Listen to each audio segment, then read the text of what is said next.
Hi, this is the Beaver, Jerry Mathers of Leave It To Beaver. Don't miss the next fun episode of Live and Laughs Podcast with me, Jerry Mathers, or Wally will give you the business. Welcome back to Life and Laughs Podcast. On the Celebrity Hotline right now is a true living legend, a Hollywood TV icon. He appeared as the lead character on an incredibly popular TV show for 6 years in the 50s and 60s that is still airing today. He is known all over the world as the Beaver. It's my honor and my privilege to welcome to Life and Laughs Podcast from Leave It To Beaver. It's the legendary, the one and the only, Mr. Jerry Mathers. Welcome, Jerry. Oh, thank you very much. That's quite an introduction. We are so excited today. Yeah, we are thrilled to have you. And I think you said, now where part of California are you at right now? Southern California, right outside Los Angeles. Okay, great. I know a lot's going on out there. We just talked briefly about some of the fires and smokes and everything, the smoke that's all going around. Have you experienced any problems with that? Is it getting close to where you're at? No, it's not anywhere close to us, but of course, it's very, very overcast. A lot of smoke way up in the air because it goes. By the time it gets to us, it's in the higher climates. So but that's part of living in California. We have nice weather, but we don't get a lot of the things that you get like winter and stuff like that. So we get a lot of brush. Yeah. Well, let's start talking a little bit about how you got your start in acting. I think I read that you started modeling and acting around the age of 2. Is that correct? That's right. People always say, well, was your mother just, somebody that wanted to get you into the business? No, my mom was walking through a department store looking for clothes for me. My mom and dad had been married for a while, and my dad was a teacher. He ended up as a superintendent, but he was a teacher and coach, so she didn't have a lot of money. And she was looking for bargains for me in the department store, and the lady came up to her and said, "Is this your little boy?" And she went, "Oh, did he break something? What happened?" And the lady said, "No, but we noticed that you were trying clothes on him, and he fit them very well.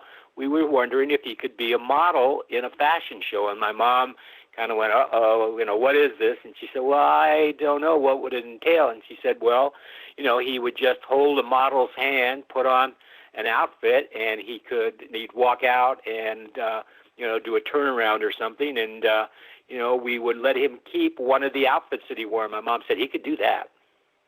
Oh, wow. That's awesome. Now, you even appeared on the Ozzie and Harriet show and Alfred Hitchcock show, and even worked with Bob Hope all before Leave It To Beaver. I think I read that too. Yeah, I started, as I say, working as a working actor at 2 years old on live TV. I worked on The Trouble with Harry with Alfred Hitchcock. It was Shirley MacLaine and John Forsythe, both of their first movies. I'd done several, not very big parts, I'll tell you that, but I had done several before that. So I have been a working actor since I was 2 years old on television, movies, and I've even done stage plays. I was on Broadway at a much older age. Wow. Yeah. I think was that the late 70s, like 78, 79? I'm trying to think of the play you were in, and I'm drawing a blank. Well, I did So Long Stanley all over the country, and Hairspray on Broadway. Yeah, I bet that was incredible. What role did you play in Hairspray? Wilbur. But that for an actor, especially a television actor. I've done also movies, but that's like that's the preem thing. If you can do that, then you've really hit all the buttons all the way across the board. Yeah. Yeah, that was going to be my question, is which one did you prefer? Do you like in studio, on camera, or a live performance when it comes to acting? Well, they're just so different. They're all fun, and live performances are probably a little harder because it's like anything else, except you're doing the same thing every night, and so you get into a rhythm, and if something goes wrong or something distracts you, well, on a film they just say cut, and you go back and do it again, and it's no big deal. If you're on a stage in Broadway, you don't get that. Somebody might forget a line, somebody sneezes or drops something, or who knows what can happen, and the show must go on. Did you have any horrible moments that locked everybody up that you experienced? No, not really. There were always things that happen. People forget lines, and you But I forgot lines too, because you're doing it every night, and it gets to be, and it's the same thing every night, and all of a sudden you go, wait a minute, that's not what that was supposed to be. Let's get it back on, back on the track. So sometimes it was me, a lot of times it was other people, but we all worked to get everything right, and the show always went on, and no one, honestly, in the audience ever even noticed. Right. Well, at the age of 8 years old, back in 1957, you entered the hearts of Americans across the nation as Beaver. Did you audition for Leave It to Beaver, or how were you selected? Tell us about that process.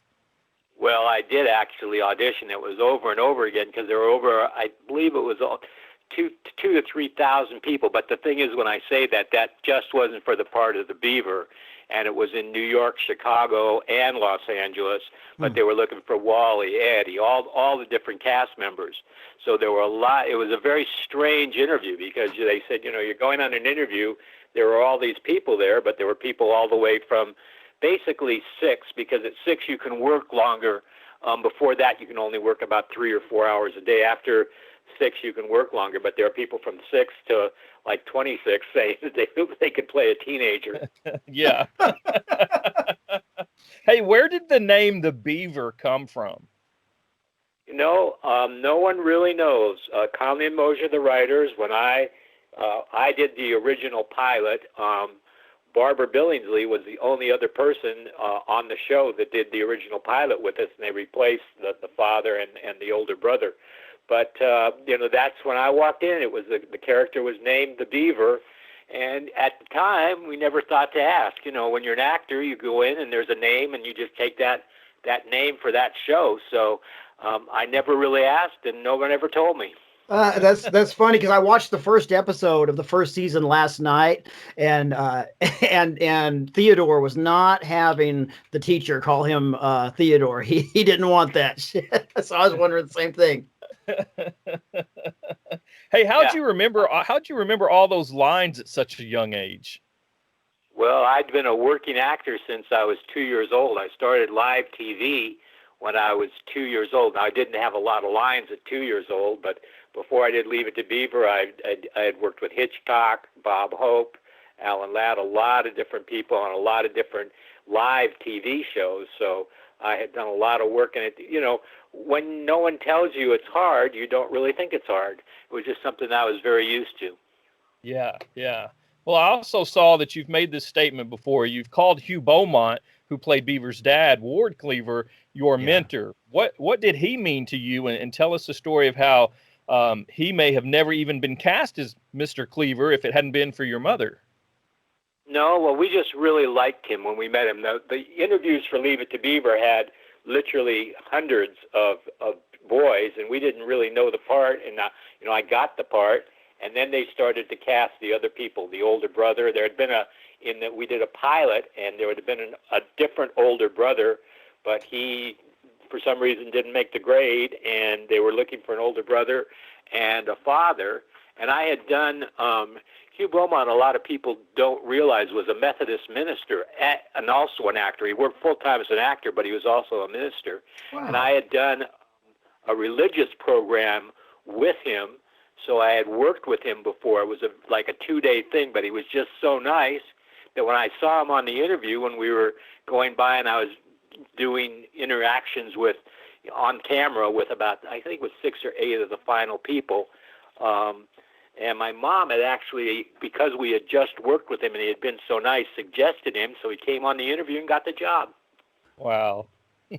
Love awesome. Hugh Beaumont. Hey, you said Barbara Billingsley was like that favorite teacher that we all had in school. Did you stay close with Barbara throughout the years? Well, I did. I mean, when you work with somebody and you're a child, and so she was like a mentor. I would say she was a friend, but a friend as a teacher is a friend or something like that. Both Hugh and Barbara were like that. They were just wonderful people. They were great to work with. They had, it was a lot harder for them because we were kids. We could only work basically from 8 till 5 or 9 till 6. So they would do all our shots, like close-ups and two shots and stuff. And at the end of the day, when we went home, they would have to go back and relight all the sets, and they do theirs, and they might be there till 8 or 9 o'clock at night. So it was a lot harder being a parent on Leave It to Beaver than it was being one of the children. Wow. Yeah. How close are you in real life then to your TV brother, Tony Dow? Well, we're very good friends. I don't probably see him. I don't see him all that much. We live, in quite a ways away from each other. We do appearances together at autograph shows and different things around the country. But it's like a good friend that you had in maybe elementary and high school, because that's basically where I know him from. And then lucky enough to work with him again on the new Leave It to Beaver when we did that. So not that we hadn't seen each other, but we saw each other every day for a few more years. So our families are very we all like each other. There's nobody that says, oh, don't invite him over or something like that. So Everybody gets along. That was the nice part about the shows. The producers went to a lot of trouble to make sure that they didn't have anybody that was basically a diva or something like that. So everybody got along, and everybody was very happy with everybody else. Yeah. Well, I saw, speaking of you appearing at conventions, I know there's one that you're coming to Olive Branch, Mississippi, I think June 10th of next year. I guess a lot of your events this year got moved to next year. And so I'm really looking forward to that, because I'm only about 2 hours away from there. And so I want to come meet you in person. I look forward to seeing you. That'll be great. Yeah, I do that all over the country. I go around, and of course now a lot of them have been postponed and things like that till next year. But it's fun. People always say, well, how can I meet you?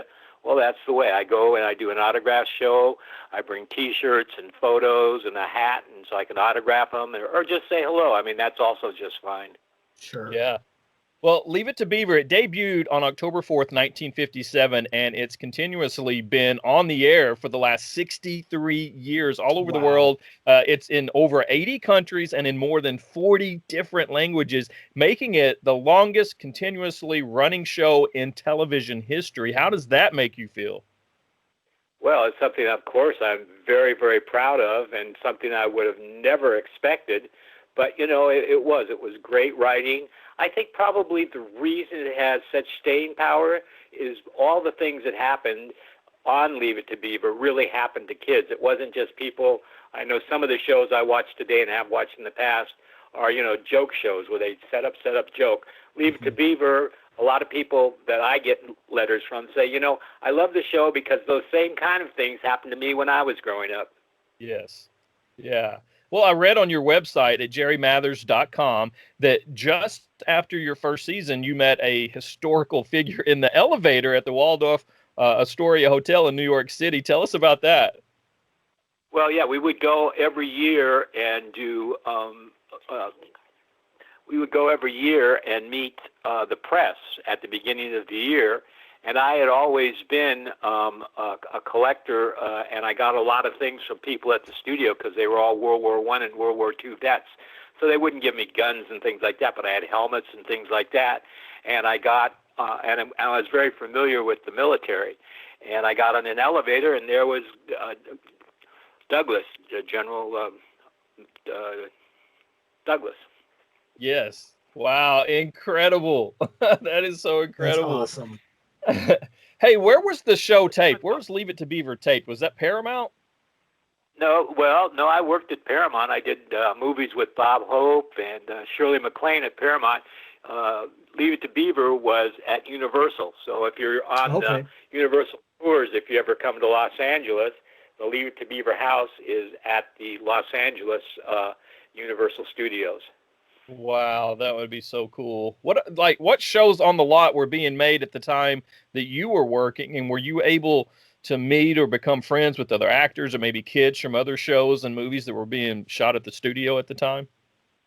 Not really. I couldn't become friends with them because we were all very, very busy working, because especially with the kids, you were doing, you had to go to school. So we had a private tutor, and, when they got a shot set up, you would go out and do the scene, and then you'd come back and you could go, we would do 3 to 4 hours of school a day, but as a private tutor, so it's like doing a much longer day, and you could go from 8 in the morning till 4 in the afternoon, and if you came in at 8, you had to go home by 5. If you came in at 9, you had to be home by 6, or go home by 6. So it was a great education, though. I'm a graduate of Berkeley. I have a degree in philosophy from Berkeley. So, it was a private tutor, and they got the very best teachers in the LA Unified School District, and it was a very, kind of a job that a lot of people wanted.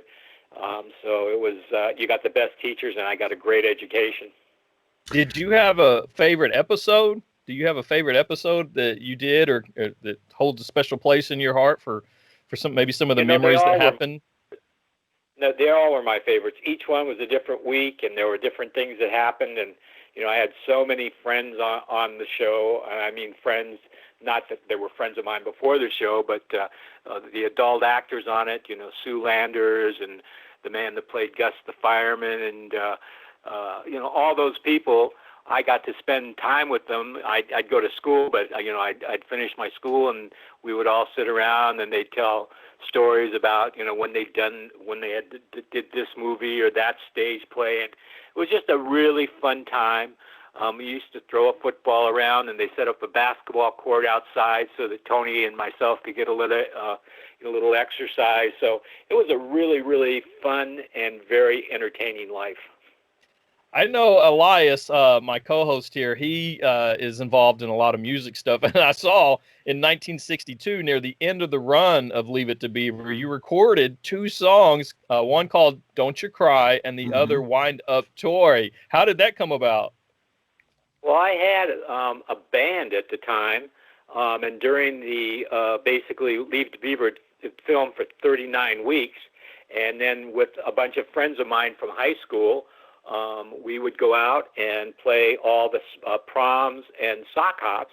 Wow. And one of the people's fathers that was at one of these dances heard us, and so we were recorded for Atlantic Records. And, they were just, typical rock and roll songs, but it was a lot of fun. And after that, I would then, during the summers when I was off school, go around to the big fairs that they had and go out and, talk a little bit about Leave It to Beaver. And then, I'd find a local band, and most of them knew the songs, and we would play them. And so it was just kind of something, a diversion from just talking about Leave It to Beaver when I did appearances at basically state fairs.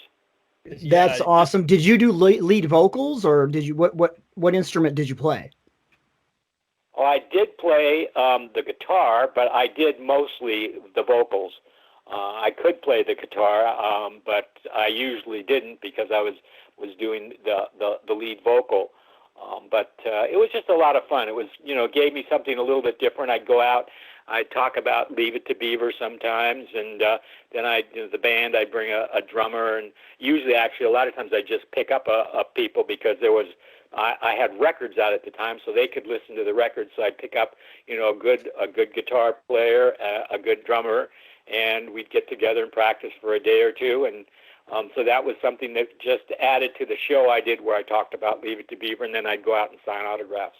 That's awesome. I think the name of your band, it says, was Beaver and the Trappers. Any chance of a Beaver and the Trappers reunion tour?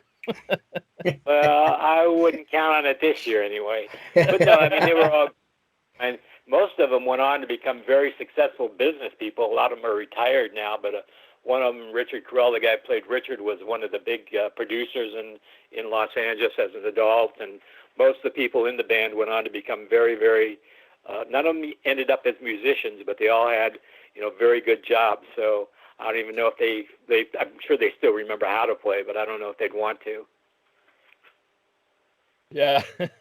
Well, we weren't alive during the original run of Leave It to Beaver, which is really so awesome that it's still being shown. But we were able, like many generations of kids, to see it on reruns and I have to say, being a child raised by a single mom who worked a lot, that the morals taught by Leave It to Beaver were a major part of forming my morals and teachings of what's right and wrong. And I just got to tell you, I'm so thankful for you and for that show.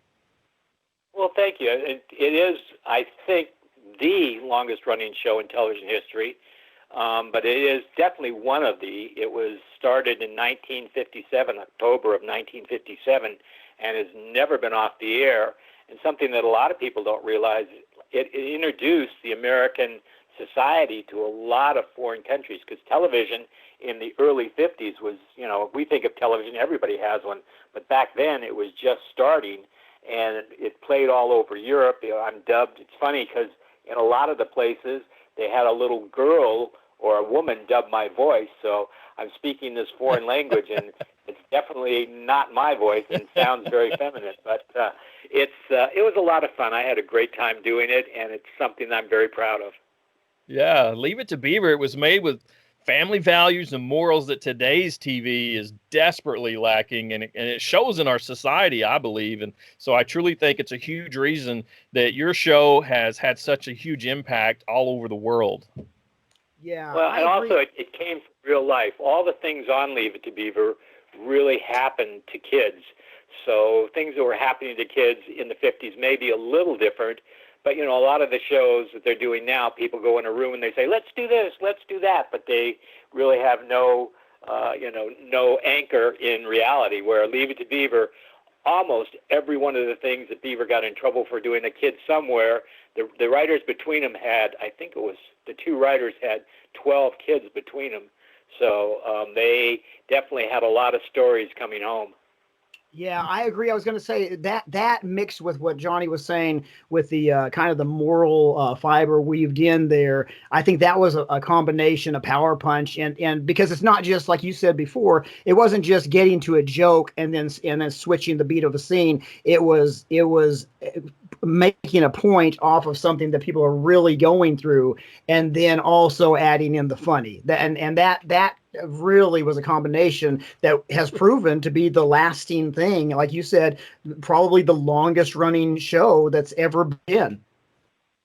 And it's true. When things that really happen to kids are on the air, things that kids did in the 50s and 60s, they're still doing today. They may be a lot different because of the internet, but it's always, you can weave that into it. So it, was a great show, and it taught a lot of family values, and it's just a fun show to watch. Yeah. Well, after Leave It to Beaver ended, did you want to continue acting? Well, not really. I'd been an actor since I was 2 years old, so I had worked with Hitchcock and all those people, and I wanted to go to a regular school. I had a private tutor from the first grade until the 8th grade, and Leave It to Beaver just happened to end there.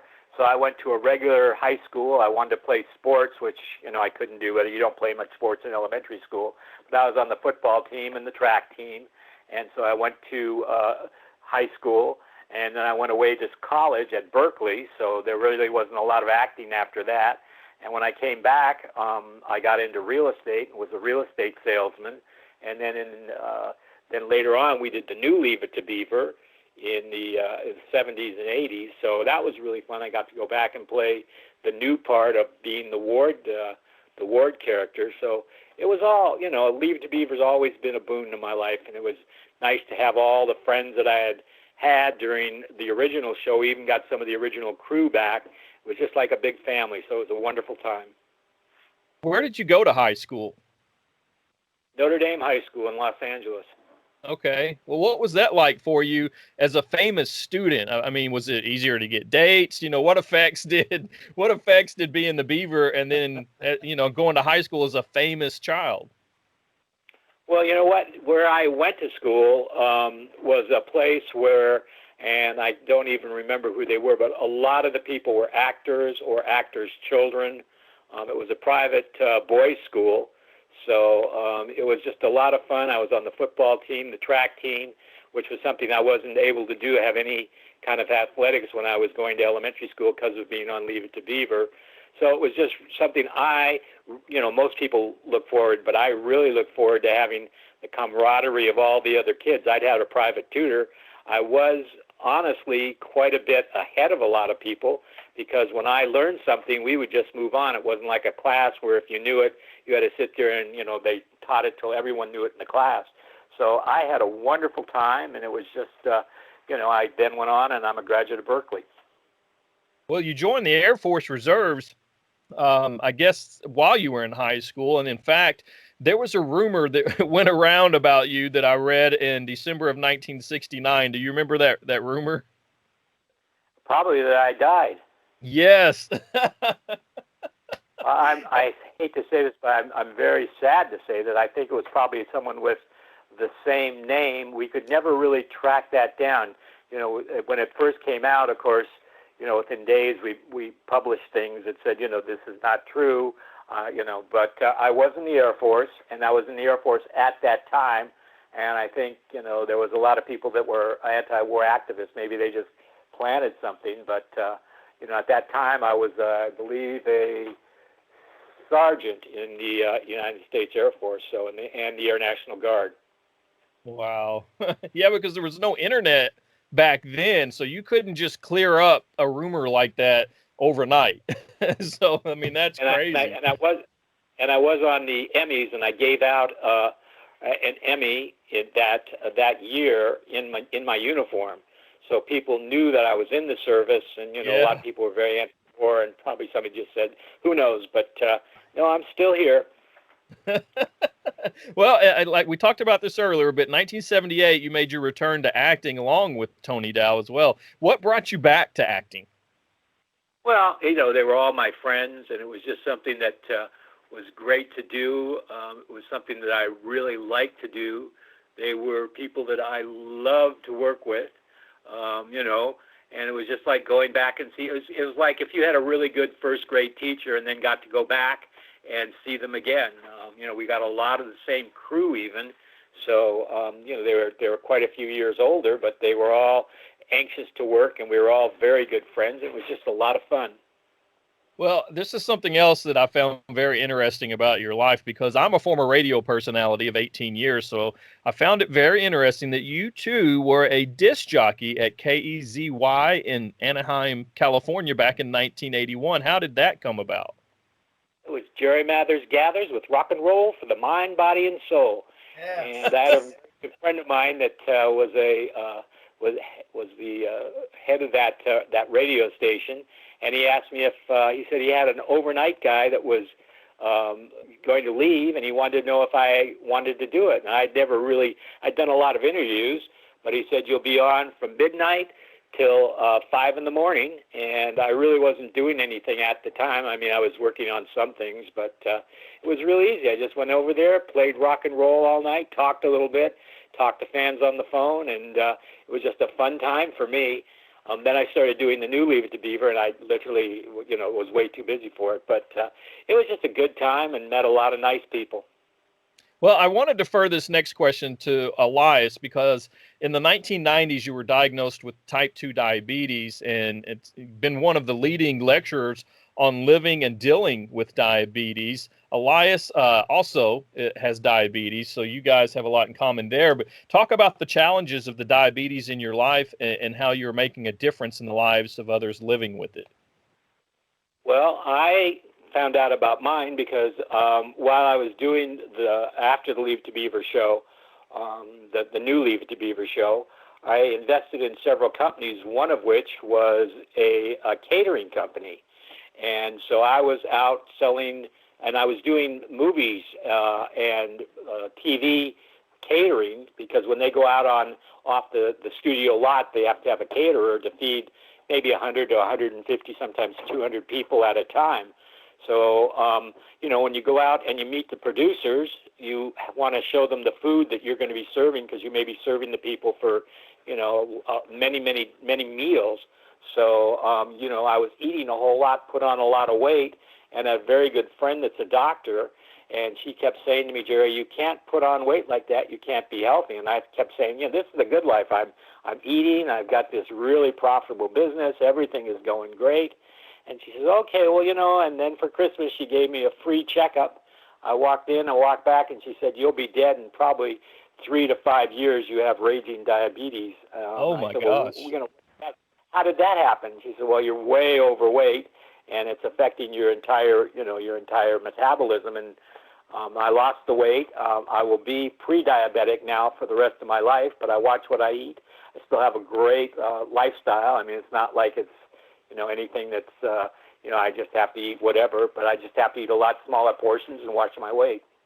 Sure, and I think that's so important. I'm type 1 diabetic, so for the listeners, there's the two types of diabetes. There's the type 1, which kind of you inherit, your pancreas just doesn't work, and type 2, which is what you're saying, can really be prevented in most cases. Or Yes, very much so, because I think you've that's such just a overworked your pancreas. Yes, yes. And what an important message that is to get to the people, because right now in America we've got 34 million. That's of the ones, diagnosed. And there's probably 8% we believe that are not diagnosed yet. And it doesn't seem like we're getting healthier as a culture.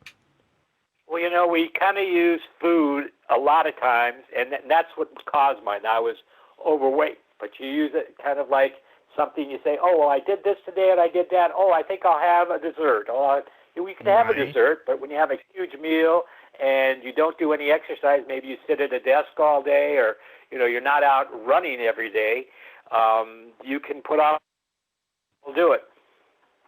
Yeah, yeah. Well, tell us what else that you've been up to.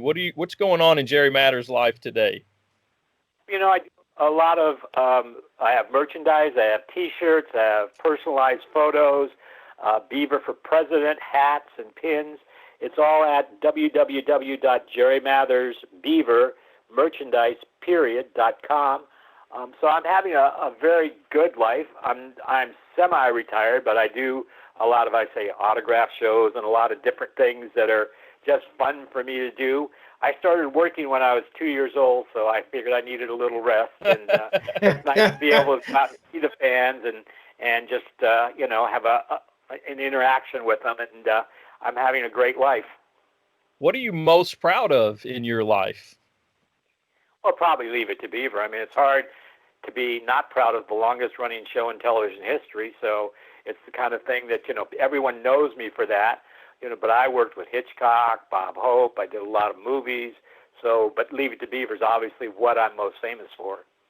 Yeah, when I looked over some of your career, I was surprised to see that you had been on.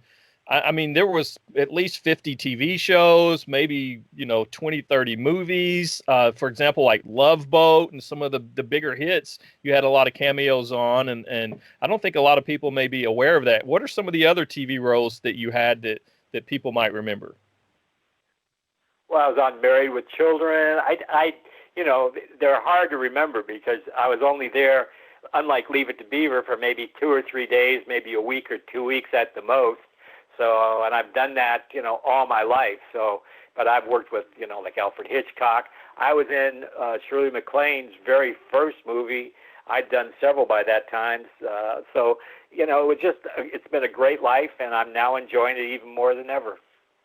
Well, when you look back over your life, what is it that you want people to know or maybe to remember most about Jerry Mathers?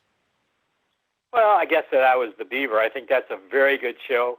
I think that the things that Leave It to Beaver teaches you are something that go on from year to year for generations. If you do something wrong, admit it. If somebody's doing something wrong, they will pay a consequence. Yeah, yeah. Well, if you don't mind right now, we'd like to answer some fan mail because we posted that you were going to be on the show and had several people want to ask you questions. So we got a few of those questions, if that's okay with you, if we can to read those to you. Absolutely. All right. This one, Elias, do you have that list in front of you as well? I'd like to save number 2 for me. Yes. Okay, all right. I'll take number 1 then. This one says, my parents faithfully watch your show reruns every day. Do you get paid anything when they play reruns? This one's from Jonathan Jordan in Houston, Texas. No, but to be honest with you, it's not like that's some big terrible thing. I was paid under the contract for the first time it showed and the next 6 times it showed. So I made a lot of money off it. I've been a celebrity for all these years, so it's nothing that I'm saying, oh, I really got gypped or something like that, because it's been a wonderful experience, and I'm just happy that it's still on the air and teaching kids the moral values of the 50s, but their moral values from the 30s all the way up until now that, kids see it and say, oh, yeah, okay, I understand that. Yeah, Sure, yeah. sure. Here's the second question. This is the one reason I wanted to save it back, because this one comes from my father, my actual dad, who never listens to the podcast but heard your name and piped right in. So that's why I Yeah. wanted to read his. This is from Pastor Dave. He's here in Ventura, California, but was raised in the Valley, San Fernando Valley. So it's this. We've always wondered, he and my mom, they've always wondered why Beaver and Wally shared the same room when they lived in an enormous house. Well, I think the reason is it made it a lot easier to do scenes together. If they had to find a place where the boys would have to go to talk to each other. In my family, I have some brothers and one sister. She had her own room, but I shared a room with my brothers off and on during my entire life. It's nice to have a Awesome. partner to go to bed with at night on another Yeah. bed, and you can talk for a while, and your parents can be quiet in there. Yeah. Right. All right. All right. This next question is from Vicky Earnhardt in Fort Smith, Arkansas. How old were you when the show ended? I was about 13, almost, I think, 14. We did it for 6 years. It started in 1957. Yeah, yeah. Just so you were probably just entering high school around that time, I guess. I was. I did in fact, that was one of the things that was very good for me.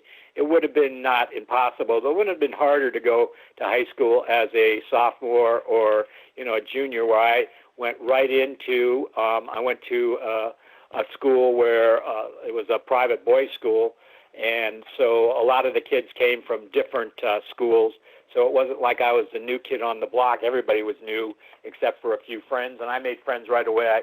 I was on the football, the track, and the baseball team, so I made a lot of friends. People just, I was just one of the guys for 4 years.